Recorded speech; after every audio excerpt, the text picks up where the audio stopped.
Nós vamos então seguir a nossa meditação.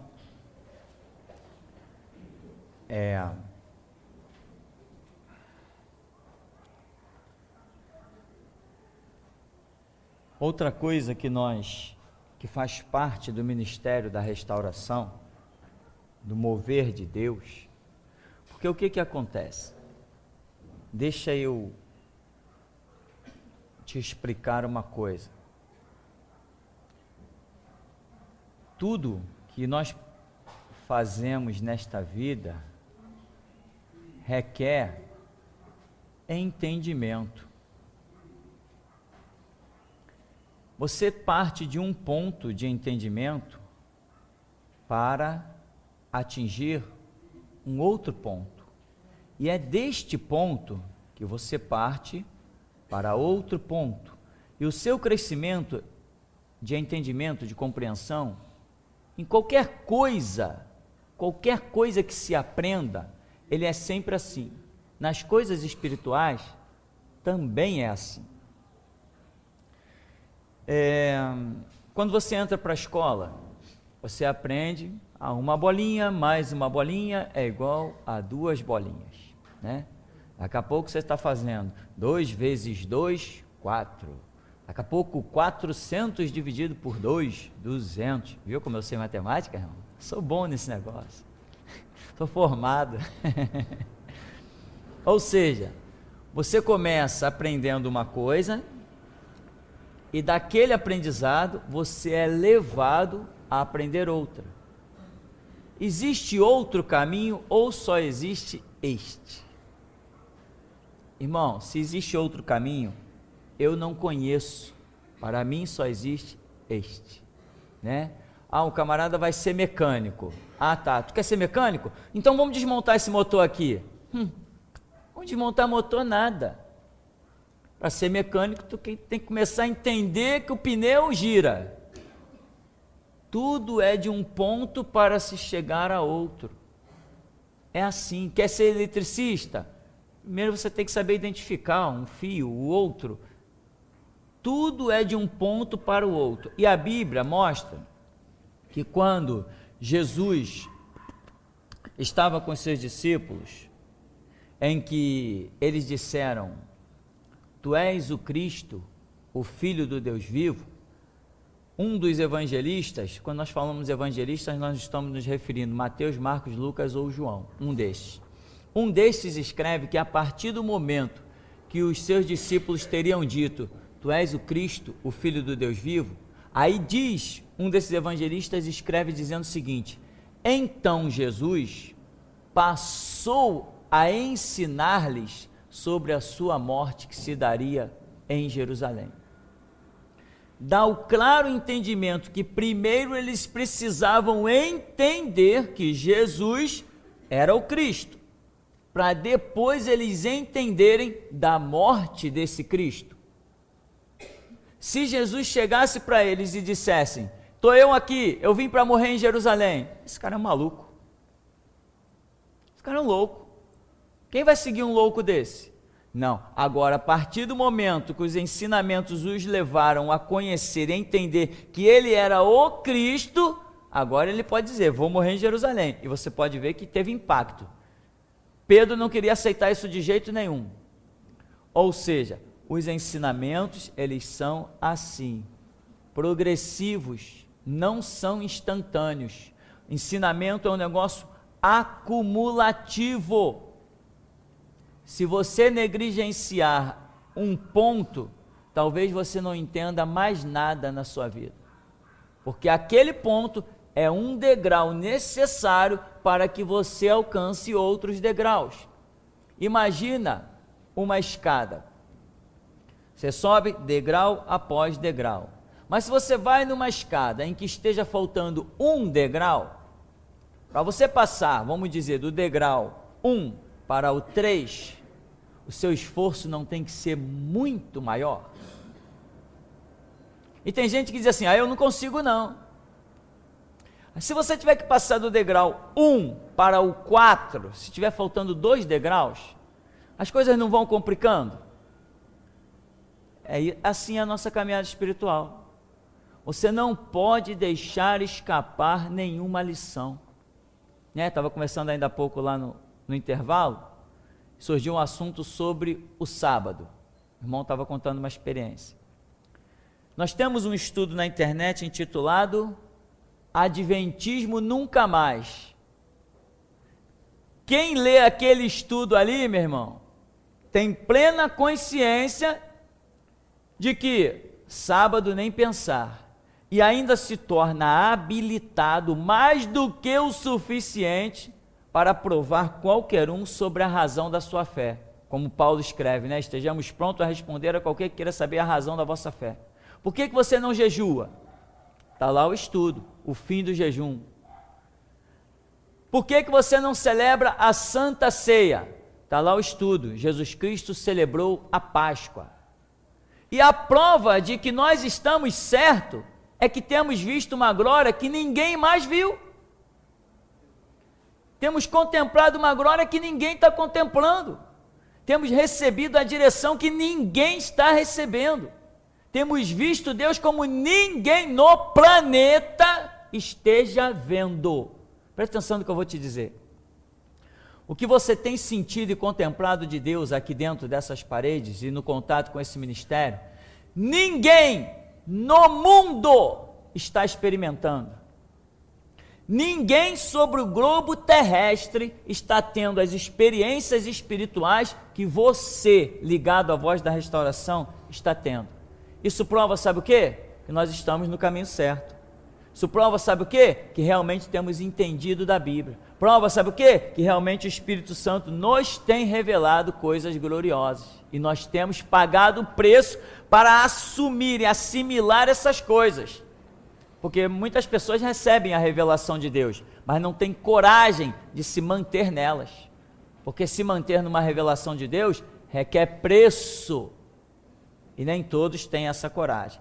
Então, o entendimento é assim. É umzinho, passa para o outro, mas se tiver faltando uma lacuna no seu crescimento espiritual, se Jesus tiver que trabalhar contigo vou até colocar a possibilidade dele estar trabalhando contigo, dele trabalhar contigo do 1 para o 3, o futuro da sua caminhada, irmão, o futuro da sua caminhada não vai ser tão forte quanto alguém que passou pelo degrau 2. Não vai ser tão forte. Eu te provo isso biblicamente. Quer ver? Deus tinha degraus para um grande homem chamado apóstolo Paulo. Deus tinha degraus para este homem. E um dos degraus que Deus tinha para este homem era um degrau chamado sai de Jerusalém, porque eu vou te enviar para outro degrau. Qual é o outro degrau? Vou te enviar para os gentios de longe, ou seja, tu vai curar, tu vai libertar, tu vai fundar a igreja, tu vai orientar vidas para serem pastores, missionários. Eu tenho uma glória contigo tremenda. Eu vou te enviar para os gentios de longe, mas eu preciso que você cumpra um degrau, o degrau de sair de Jerusalém. Aí Paulo não, Paulo estava aqui num degrau X, num degrau asterístico, e Jesus queria lançá-lo lá nos gentios de longe, mas disse para ele que ele tinha que passar por um degrau de sair. Nem sempre degrau é aquilo que você entra, às vezes degrau espiritual é aquilo do qual você sai.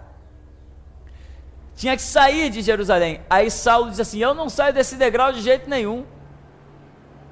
Esse povo sabe que eu era isso, aquilo outro, fui eu que mandei matar Estevão, não. Eu tenho um testemunho para dar para esse povo. O Senhor falou: não, Saulo, sai de Jerusalém.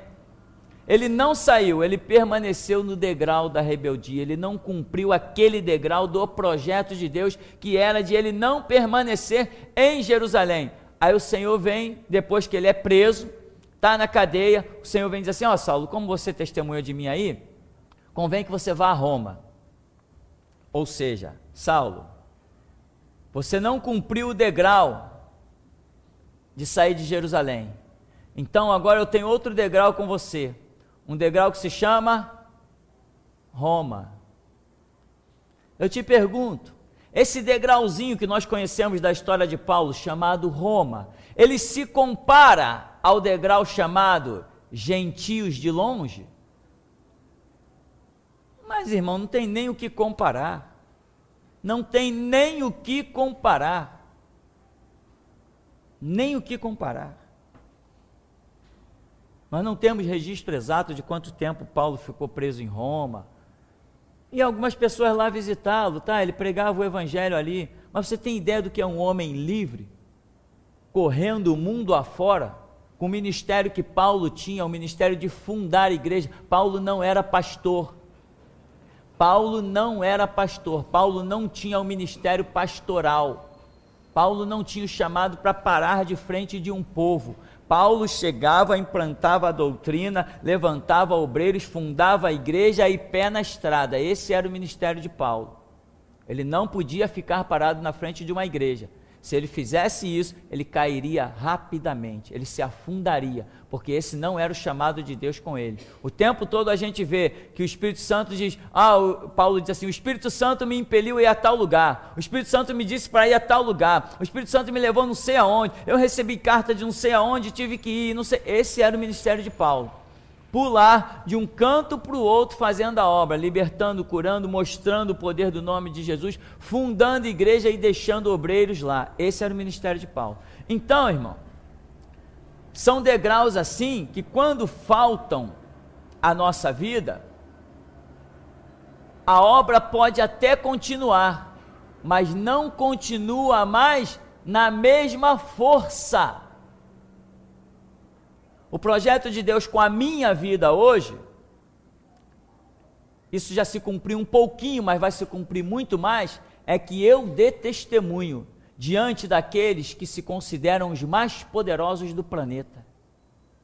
O projeto de Deus com a minha vida é que eu espete os líderes do planeta Terra com palavras certas que lhes atinjam o coração e a alma. Esse é um projeto. Mas para que esse projeto tão forte, tão terrível acontecesse, eu não podia deixar de cumprir nenhum degrauzinho da caminhada. E é por isso que restauradores é uma coisa muito difícil de surgir. É muito difícil de Deus achar, como Deus no começo mostrou. Lembra quando eu falo da simbologia do anjo cansado?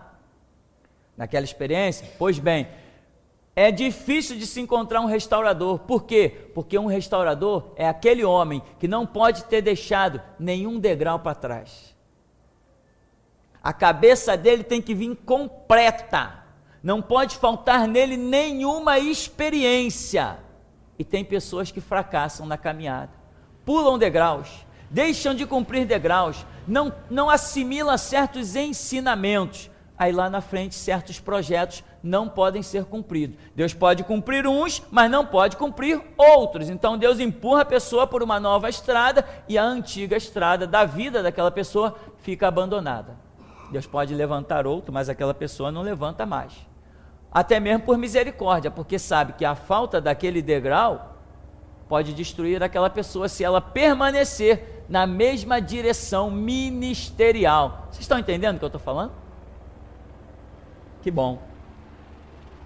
Então, outra coisa, você sabe definir hoje o que é apostasia? Isto é uma das características que nos faz entender a necessidade da restauração. Se não estamos na apostasia, não precisamos de restauração. Se realmente existe um ministério de restauração sobre a terra, então, invariavelmente, nós temos que estar na era da apostasia. Nós estamos nessa era? Você sabe provar isso? Se eu perguntar, irmão, prove que nós estamos na era da apostasia, você sabe provar isso? Porque se você não sabe provar, você não pode falar. Esse é o lema desse ministério. Só falamos o que podemos provar. Tá, irmão? E como que nós podemos provar? Com entendimento e revelação que Deus nos dá. Se Deus se manifestou para mim e me disse algo, opa, eu tenho uma prova. Se realmente foi Deus, né? Não podemos nos iludir, não. Mas se realmente Deus me falou e eu sei, e eu pus aquela palavra à prova, e realmente Deus me confirmou, opa, então verdadeiramente eu tenho uma prova de alguma coisa. É para falar, Senhor? É para falar. Baseado em quê? Baseado no que eu estou te dizendo. Se é assim, se eu tenho uma prova suficiente que eu posso me apoiar nela, então eu abro a boca mesmo e solto o verbo, doa em quem doer.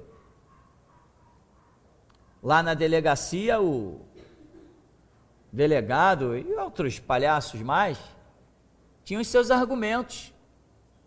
Mas você não pode falar isso. Posso. Por quê? Porque é a verdade.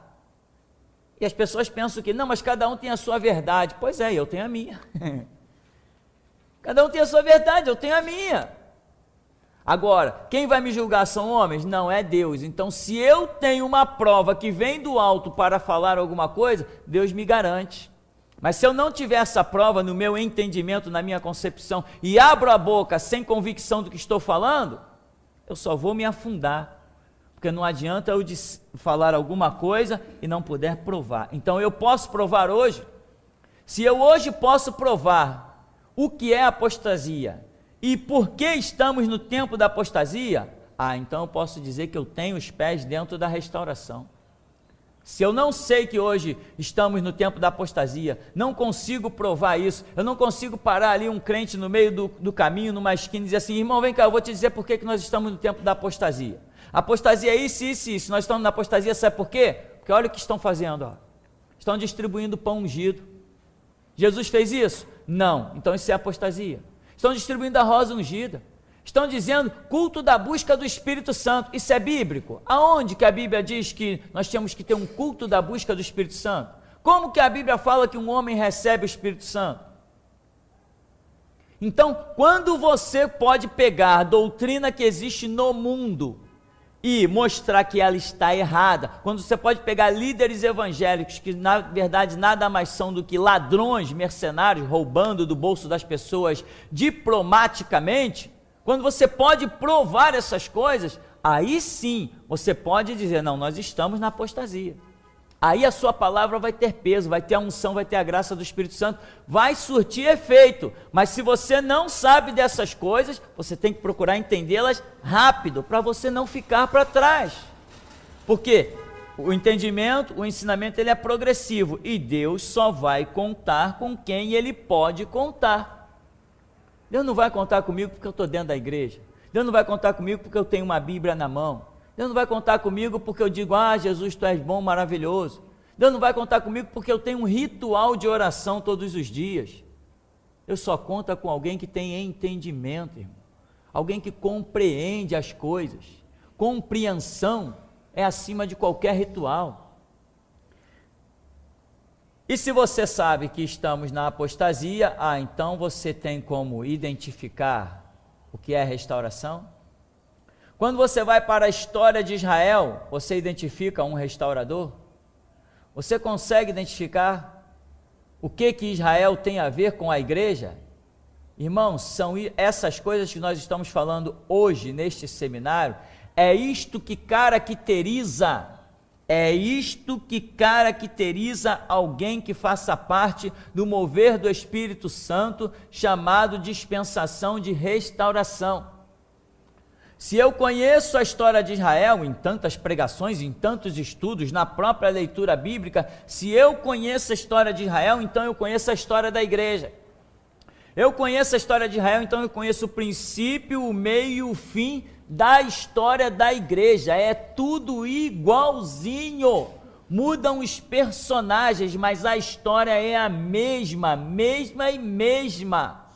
Assim como Israel teve no final da sua era, na dispensação da lei, um restaurador para adentrar a dispensação da manifestação de Cristo, unigênito do Pai, assim a igreja, no final da sua era, o século que nós estamos, vai ter um restaurador para adentrar a dispensação da manifestação de Cristo, unigênito do Pai. A sua segunda vinda, sua segunda manifestação.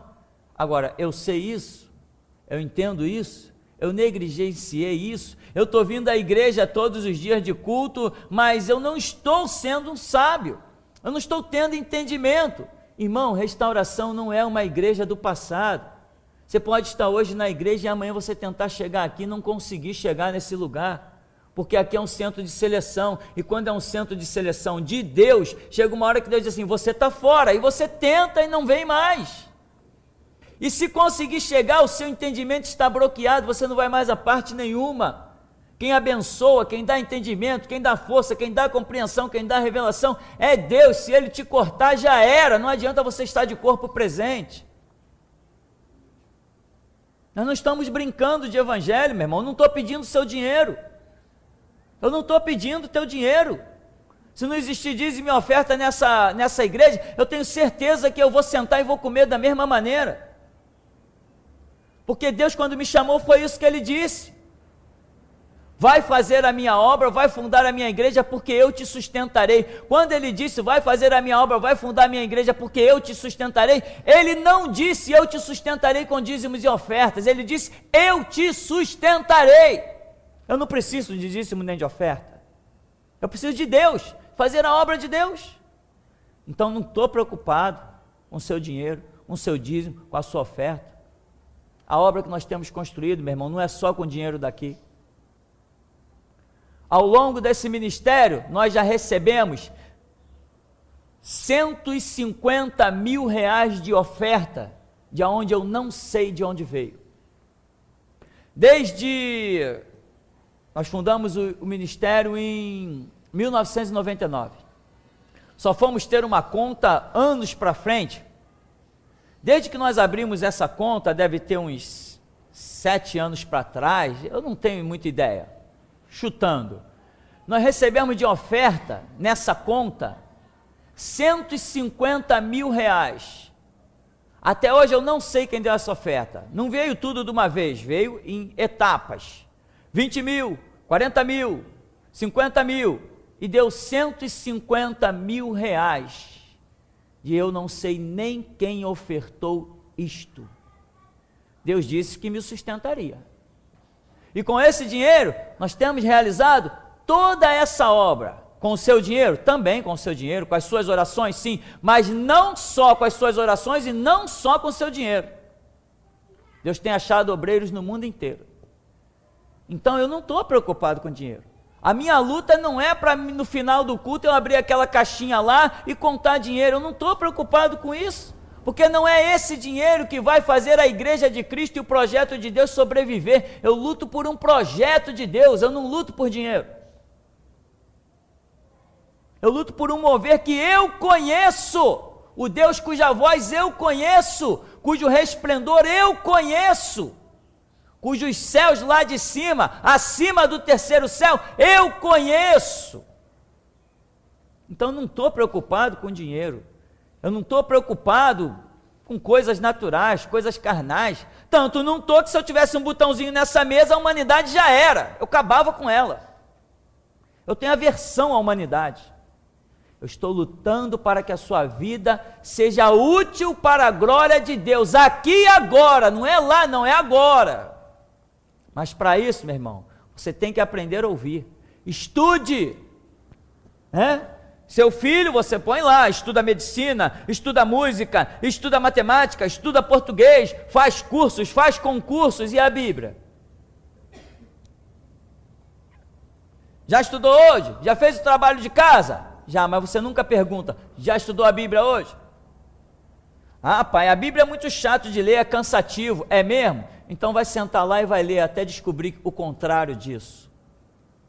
Você desce a chicote, você desce a correia para o seu filho fazer o trabalho de casa, e se um professorzinho do colégio mandar um bilhete, seu filho não apresentou o trabalho, você fecha o tempo, né? E se eu mandar um bilhete para você, o seu filho não trouxe o trabalho da classe, dos adolescentes, não trouxe o trabalho da escola, o que você faz? Pastor, sabe como é, né? Criança é assim mesmo, né? Eu sei, mas uma coisa eu também sei, que toda criança se transforma num adulto, e que todos comparecerão perante o tribunal de Cristo. Então, meu irmão, história de Israel, tem pregações à beça falando sobre isso, eu tenho inclusive uma coletânea de pregações intitulada Israel, o retrato da igreja. Glorioso. Temos uma coletânea de mensagens, eu acho que é intitulada A História de Cristo, é isso? A Vida de Jesus, a Vida de Jesus. Tem mais ou menos um mês para trás, alguém entrou em contato comigo, falou assim, pastor, eu ouvi aquelas mensagens todas intituladas A Vida de Jesus.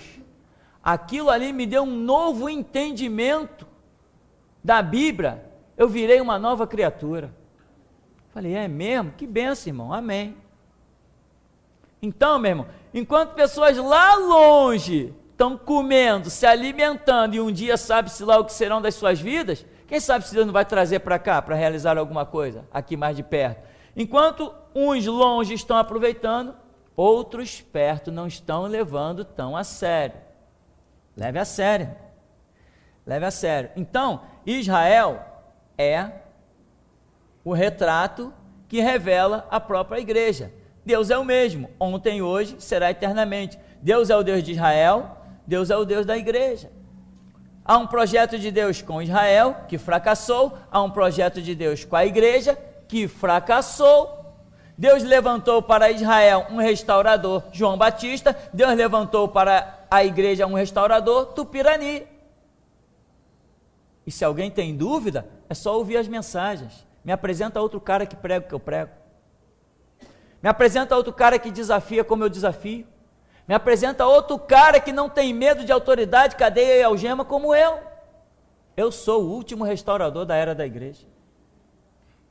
Agora, quem quer saber da verdade, vai orar, meu irmão. Você conhece Deus? Vai orar. Agora, eu te digo uma coisa, se eu sou um restaurador, Jesus Cristo volta no século 21. E o que você tem feito da sua vida? Vai ser pego de surpresa? Meu irmão, não existe torre de vigia, não. Para não ser pego de surpresa, a torre se chama conhecimento. Se você não tem conhecimento, vai ser pego de surpresa. O arrebatamento soa, você não ouve a trombeta e você fica. E aí, meu irmão, eu te digo com sinceridade, não é um bom negócio ficar depois do arrebatamento. Não é um bom negócio, irmão. É melhor morrer antes, ser esquartejado, trucidado, ter a cabeça esmagada debaixo de um trator, do que ficar depois do arrebatamento. Porque se você ficar depois do arrebatamento, quem garante sequer que você vai ser salvo? E cá entre nós, perder a salvação, sabe o que é você nascer para passar a eternidade no inferno, gemendo e chorando e lamentando que um dia ouviu a verdade e não fez caso dela? Mas eu conheci aquilo que me dava salvação, eu desprezei. Oh, Deus tem misericórdia. Que misericórdia teve os teus 50 anos de vida, 60, 70, sei lá.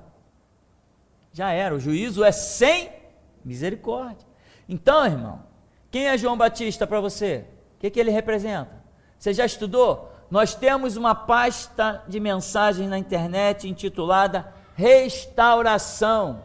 Irmão, decore aquele negócio. Decore aquele negócio. E outra coisa, quem quer trabalhar com... Vou falar uma coisa aqui bem séria, logo um divisor de águas. Meu irmão, você quer trabalhar nesse ministério? Trabalhe com o que tem feito. Se você fez os teus próprios trabalhos, não considere que ele faça parte da restauração. Na restauração, só é aquilo que Deus tem dado a este púlpito. Fora deste púlpito, eu não reconheço nenhum trabalho fazendo parte da restauração. Na restauração, só existe trabalho que Deus deu a mim. Eu sou o líder da restauração. Agora, quem quiser por aí fazer o que bem quiser, faça, mas esqueça o meu nome e o nome da minha igreja, por favor. Restauração é representada aqui em João Batista e tem uma pasta na internet intitulada, se não estou me enganando, Restauração. Lá nessa pasta você estudará as mensagens para entender que realmente estamos na era da restauração. Revelações gloriosíssimas, coisas que nem eu sabia, Deus revelou, eu trouxe para a igreja, preguei e disponibilizamos lá na internet, para que o mundo também, lá fora, os que se interessar, sejam restaurados. Agora, quem quiser continuar se divertindo nos retiros espirituais, na marcha para Jesus, eu fui na marcha para Jesus, oh, que glória, é mesmo? Que glória a marcha para Jesus. Nós fazemos uma passeata com meia dúzia, repercute no mundo inteiro. A marcha para Jesus junta mais de 1 milhão, ninguém fala, ninguém toca no assunto. Meu irmão, não importa lançar muitas flechas, importa lançar uma flecha na direção certa. Não adianta lançar muitas flechas, milhares de flechas, o que importa é lançar uma flecha no alvo certo. É isso que interessa. Não adianta você ser um belo arqueiro que lança 10 flechas por segundo, milhares de flechas em 1 minuto, isso não interessa. Interessa você ter uma flecha, mas com ela você acertar o alvo.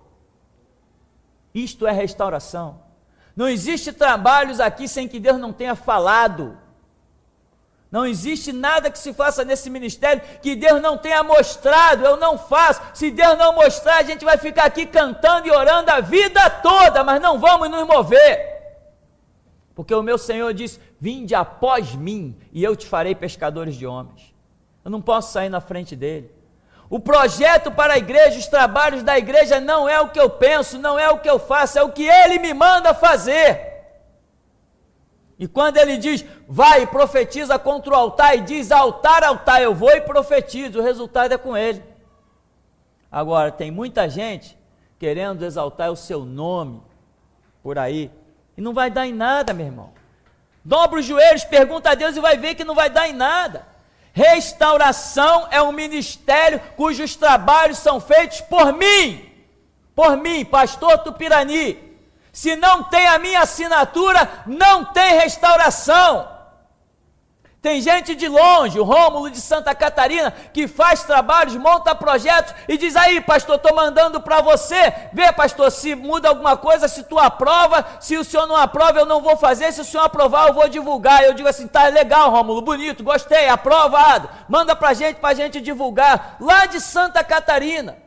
Eu estou falando para você aqui de perto, meu irmão, que tem acesso a mim toda hora, homens que raramente, quando eu abro o meu e-mail, eu vejo as pessoas lá falando comigo, pedindo autorização, pastor, eu estou nessa situação, o que o senhor me autoriza? Eu digo, irmão, baixa os trabalhos da internet, grava em CD, grava em DVD, distribui, faz a obra de Deus, mas faça com a visão do ministério. Visão do ministério é o que sai deste púlpito de pedra.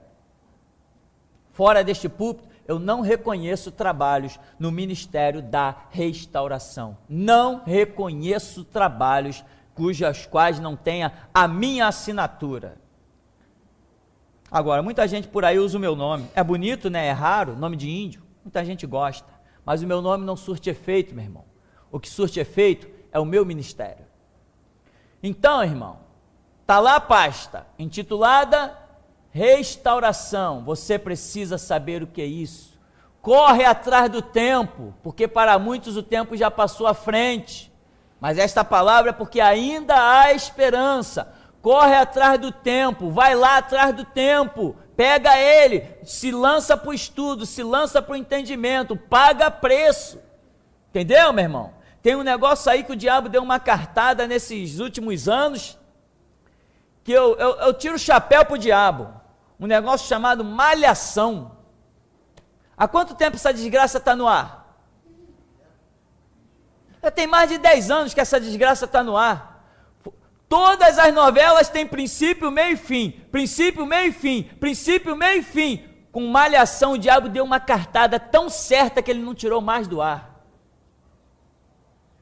Jovens, adolescentes, perdendo o maior tempo naquilo ali. Um dizendo para o outro, mas você está grávida? Não acredito, você transou sem camisinha? Não se preocupa não, colega, eu vou te ajudar. Daqui a pouco a outra já não está mais grávida. Fez o que se ela não está mais grávida? O que ela fez? Ela estava grávida, Ela transou sem camisinha, mas a outra ajudou. Eu vou te apresentar um homem meu que é do hospital, não sei o que lá. Tá. Daqui a pouco a outra, ai, fulana me ajudou, que benção. Fez o quê? Eu tenho que tirar o chapéu pro diabo. Malhação foi a cartada definitiva que ele deu. Malhação é uma cartada, caramba. Aquela ele acertou no alvo. Todas as novelas são passageiras. Essa daí, meu irmão, é eterna. Você já viu velho nessa novela?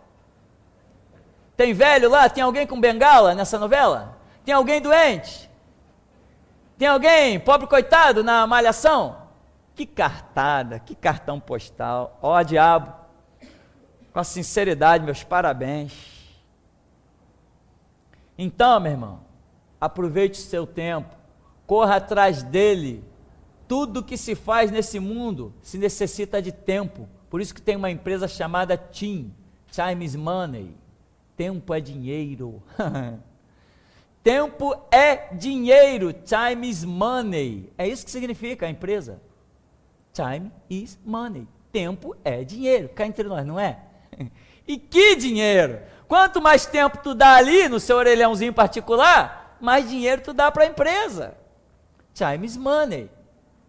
Eles lá, os ímpios, já perceberam que tempo é dinheiro e você ainda não percebeu que tempo é vida? Tempo é vida, irmão. Eu prego, mas eu não posso abrir a cabeça de ninguém. Se eu pudesse descer uns cinturões, dar umas pancadas, deixar sem comer, eu faria, mas eu não posso. Jesus botou uma barreira aqui, o meu limite é o púlpito. Ah, se eu pudesse entrar dentro da casa de uns aí. Eu quebrava meia dúzia de computador logo, quebrava meia dúzia de videogame, arrancava a tomada de algumas televisões, estipulava horário, mas eu não posso. Então eu faço o que eu posso. Eu faço o que? Eu me estresso aqui, eu grito. Se alguém ouvir, né? Se alguém ouvir, à meia-noite saiu um grito. Mas, como é que diz aquilo? Se alguém der ouvidos à minha voz, como é que é essa passagem? Ah, sim, eis que estou à porta e bato. Se alguém ouvir a minha voz e abrir a porta, eu entrarei em sua casa, com ele cearei e ele comigo. Eu grito, bato na porta. Se alguém ouvir, muito que bem. Agora, quem me ouvir, não vai trazer dinheiro para mim, porque eu não estou pedindo dinheiro de ninguém. Quem me ouvir, vai aplicar a sua vida às coisas espirituais. Vai entender que os céus reinam. Bom, então, irmão, tem muitas coisas ainda para falar, teria, né? Muitas coisas para falar. O nosso tempo avança, por quê? Porque ninguém consegue controlar esse negócio chamado tempo. Nem com oração aqui eu paro ele. Porque um é o tempo de Deus e outro é o tempo dos homens. Então nós já estamos caminhando aqui, ó, no nosso finalzinho. E com 1000 coisas para falar. Então, irmão, já que eu não tenho todo o tempo, arranja você o seu tempo lá. Você chegou aqui, já puxei sua orelha, já lhe dei chicotada, cinturão, já puxei seus cabelos, já disse que você está negligenciando, você pode ficar de nariz torcido, não estou nem aí. Já disse que você está pisando na bola, já disse que a malhação está te destruindo, já disse o que eu tinha para dizer. Agora, quem tem ouvidos para ouvir, ouça o que o Espírito diz às igrejas. Então, eu quero saber se alguém tem alguma pergunta, né? Que até isso eu já esqueci hoje. Se alguém tem alguma pergunta aí, algum comentário, se alguém quer admitir, pastor, eu não perco um capítulo da malhação. Tudo bem, se você quiser admitir, quiser os puxões de orelha, a gente ajuda também assim, né? Tem não? Ninguém quer fazer pergunta? Tem aí? Também não? Que bênção! Vamos para casa mais cedo então. Amém? É bom assim quando todo mundo está sabendo de tudo.